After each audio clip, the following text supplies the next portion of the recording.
relações sociais de gênero, obviamente que no livro é apenas gênero masculino e feminino, são meramente sexuais, heterossexuais, e não existem mais conceitos como casamento, namoro ou família. Todo mundo transa com todo mundo, e isso não é só aceito, como é totalmente estimulado, embora, mais uma vez, não seja para fins reprodutivos. As crianças não são criadas fora do seio familiar, porque não existe o conceito de família, elas são criadas tipo instituições, tipo creches. Os termos, como mãe e pai, por exemplo, foram excluídos do vocabulário, não existe mais esse tipo de relação entre seres humanos. A sexualidade é estimulada nas crianças desde cedinho, e elas são estimuladas a fazer o que eles chamam de brincadeiras sexuais, e correm meio que nuas por aí, brincando com essas brincadeiras de descoberta, que são brincadeiras que crianças normalmente fazem no mundo normal, né? Existem escolas, né, e os jovens são educados aí dentro da casta deles para poder alçarem essas profissões futuras que são pré-estabelecidas, ou seja, é um mundo chato pra caramba. Ah, morre, diabo! Como não há ideia, sequer a ideia de família ou comunidade, a morte também não é uma questão. Não há luto ou tristeza. As pessoas que estão para morrer, elas ficam num hospital separado e depois os corpos delas são usados para gerar energia. Não existe a questão do luto, entendeu? Mas como existe nesse sistema uma medicina avançadíssima, a maior parte das doenças foram extintas e as pessoas são extremamente longevas e envelhecem muito devagar, e eles falam inclusive no livro da dificuldade de você precisar quantos anos uma pessoa tem.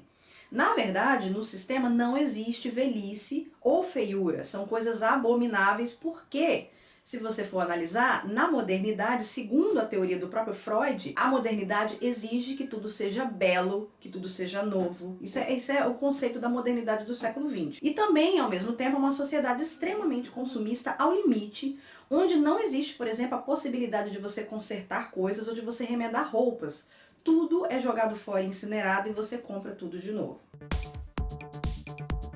Além do uso de doses de soma e do sexo liberado, que é poliamor, né, multiparceiro, as atrações culturais também são maquiadas e manufaturadas para manter todo mundo feliz e divertido. É tipo assim, as músicas são jingles, né? Elas são feitas para você ficar agarrado nelas, para você viciar nelas, e os filmes são tipo filmes da Marvel, só que piores, embora eu adore Marvel, mas enfim, são só apenas produtos de consumo, não são produtos de arte, não são cultura, entendeu? É apenas produto de consumo. Além disso, os casais, né, eles também podem fazer viagens juntos, e faz parte da cultura do lugar, e eles fazem viagens para várias excursões para fora das fronteiras dessa civilização, para conhecerem paragens, né, tipo Alasca, o Polo Norte ou o Novo México, porque aí eles conhecem também essas populações ditas selvagens. Tudo, obviamente, na base do soma e na maior paz de Ford. E aí finalmente chegamos ao enredo, né, gente? Porque eu não vou ficar dando spoiler pra vocês, então eu tô explicando o sistema, que eu li o livro 2 vezes pra conseguir entender, e agora nós vamos a um rápido enredo, que é o que... A personagem principal do livro é Bernard Marx, que é um alfa mais, que trabalha como psicólogo, que se tornou uma das profissões mais importantes dessa civilização, dessa sociedade, e ele é especializado em hipnopedia, ou seja, ele tem um papel fundamental para a manutenção do sistema.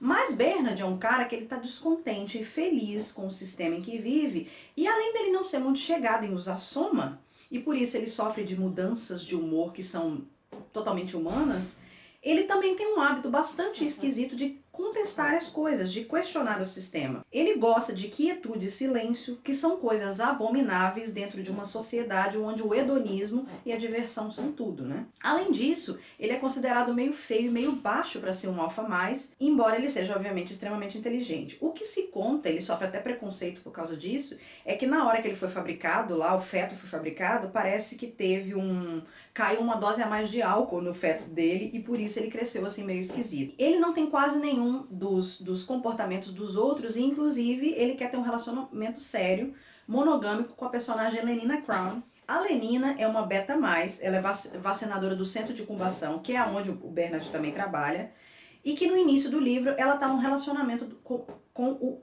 Henry Foster, que é um alfa, que é administrador de incubação e que é o chefe de Lenina e do Bernard. No início, a Lenina é criticada porque ela tá algumas semanas fazendo sexo só com o Henry Foster, o que é uma coisa mal vista na sociedade. A monogamia é extremamente mal vista, então uma amiga fala com ela, você tem que procurar outro amante. E aí ela começa a se aproximar do Bernard, porque ela sabe, embora ela ache ele extremamente esquisito, ela sabe que ele gosta dela. A Lenina é considerada a mulher perfeita dessa sociedade, porque além dela ser bonita dentro dos padrões eurocêntricos, ela é viciada em soma e em diversão, ela é fértil, mas usa os seus contraceptivos, faz sexo com vários homens e nunca, absolutamente nunca questiona o sistema, questiona nada, aliás. E ele tenta cortejá-la de um outro jeito, de um jeito mais tradicional, mas não funciona. E aí ele meio que entra na dela e eles resolvem aí, pelo meio do livro, fazer uma dessas discussões para o Novo México.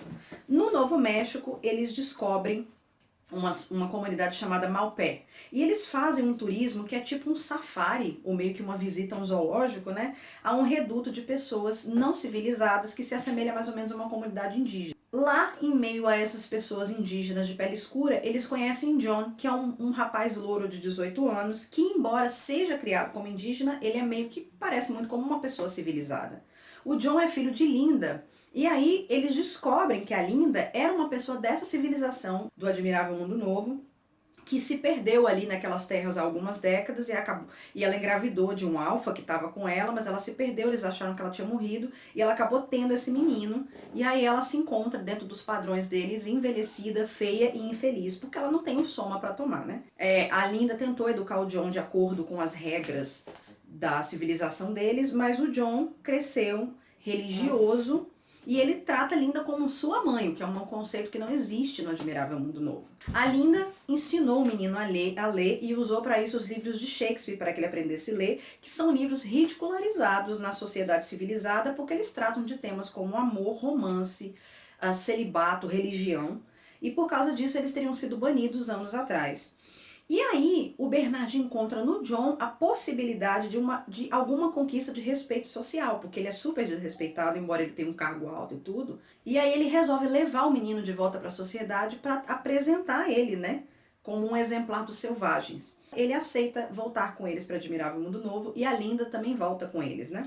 A partir daí o livro se desenvolve como contraponto, primeiro, entre essa civilização ultraestruturada, que existe com o fim de obter a felicidade alienante de todos os seus membros, e as impressões que são humanas, sensíveis e variadas do selvagem John, que ele é visto como algo extremamente aberrante nessa sociedade, mas ele gera um certo fascínio. É tipo um bicho mesmo, é tipo quando eles pegavam pigmeus na África antigamente e levavam para a Europa pro circo. Bom, vamos lá, gente. O livro, para mim, a história só tem um ponto positivo, que é a questão da revolução sexual, da questão de todo mundo ter direito de transar com todo mundo, mas o fato de que a forma como isso é utilizado é bastante alienante. Apesar de não ter falsos pudores e preconceitos, essa sexualidade é utilizada apenas como prática de prazer pelo prazer e sem outras possibilidades. Isso é um pouco esquisito, né?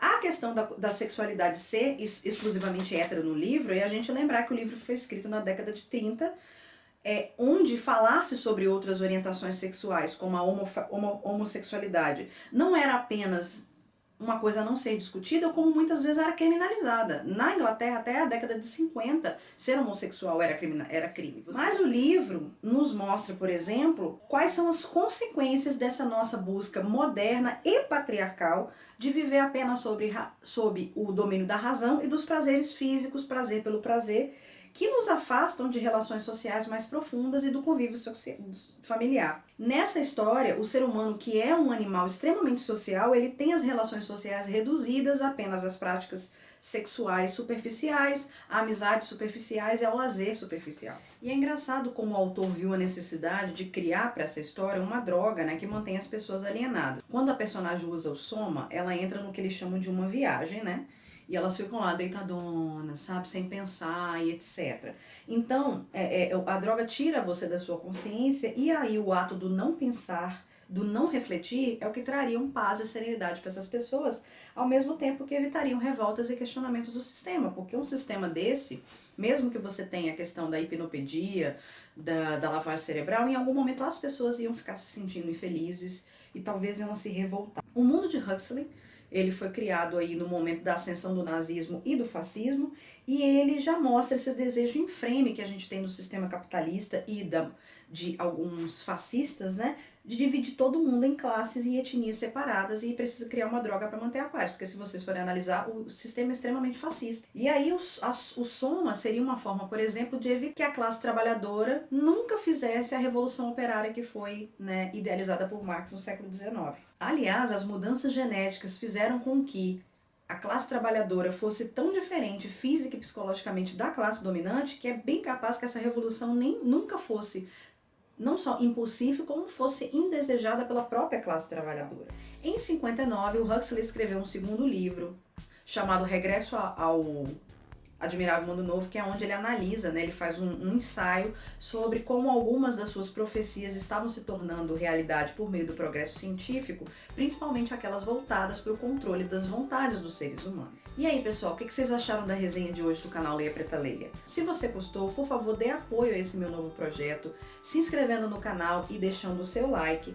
Se você por acaso chegou por esse canal, saiba que eu tenho um segundo canal chamado Freewin, cujos vídeos saem, eu vou botar aqui no card para vocês se inscreverem, e os vídeos saem lá todas as quartas-feiras à noite. Você também pode me encontrar no Instagram pelo @leiapretaleia, e lá sempre vai ter esse tipo de conteúdo e mais conteúdos. E é isso que eu tenho para hoje. Até mais!